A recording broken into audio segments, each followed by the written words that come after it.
alaykum obunachilar, yaxshimisizlar? Sog'liginglar yaxshimi? Musofirlarda qiynalmay, charchamay, birda ikki qilaman deb yurganlar, hamyurtlar, musofirdagilar sizlarga murojaatimiz bor edi. Andijon viloyati Qo'rg'ontepa tumanida yashovchi fuqaro ko'p yillardan beri Qo'rg'ontepada xalqqa xizmat qilib kelgan akamiz edi. Sabablarga ko'ra arava yetalardi. Sabablarga ko'ra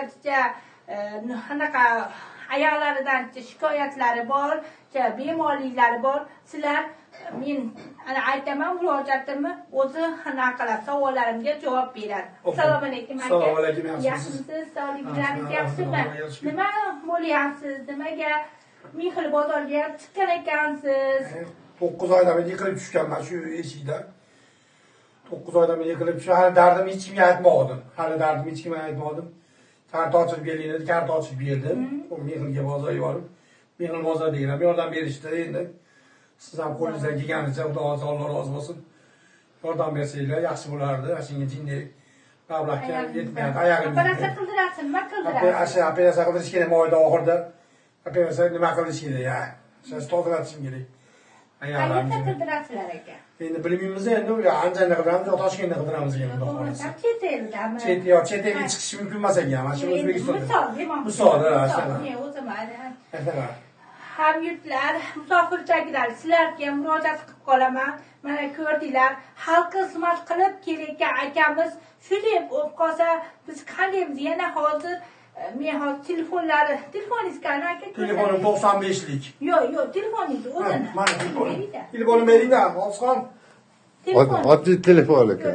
Telefonim bering. Qo'yadim. Al. Rashida. Mana.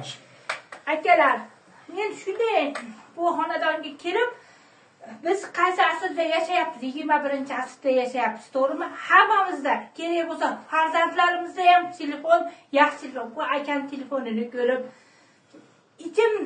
tilimga ham kerak bo'lsa kalima kelmayadi.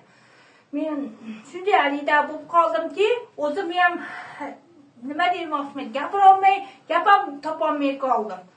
Shunday aka, shunday bo'lib qolganda men, chunki bu akani ko'p bozorda ko'rardim, arava yetalardi, xalqimizni oxirgi yengil qilib berardi. Men keyin bu uylari ham ijarada anaqada ekan, ijara devordim, uzr obunachilar, kreditda ekan, ayoli ham bechora ishlaydi ekan, ayolini ham chicha og'riqchan anaqalari bor ekan. Sariq kasali bor, sariq kasali xotin bechora 9 oydan beri baqadi.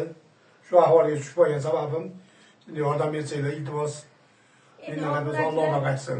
Alloh rozi bo'lsin sizlardan. Uylarini ko'rsatamiz, bir uylarini ko'ribdan. Uylarini bir ko'rsating. O'sha uyda yashashadi. Qizi, ayoli Qoching qizim. va uylari ham rebut talab bo'lib qolgan. Shunga mablag'i kerak bo'ladi. Mana 2 xona uy, oshxonasi. Mana bu yerda bir xona, bu yerda bir xona, 2 xona uy bor. Mana uyda ahvolini ko'rdilar. Uylarini, bu akani gaplari. Endi akajon musofirlardagi qiynalib, charchab yurib, birini ikki qilayotgan akalar bitta duo qilib qo'yasiz oldindan. Opyon tutganlik baraka bersin. Menga yaxshi qilsanglar, iloj bo'lsa qayerda tortinglar. Sog' yurdi akalar. Umrida uzoq bo'lsin, tan joylar sog' bo'lsin. Amin. Mana shu gulpada qo'ygan onamiz ham qo'shgan bilan qo'sha qarsin, chol yaxshi bo'lib qolsin.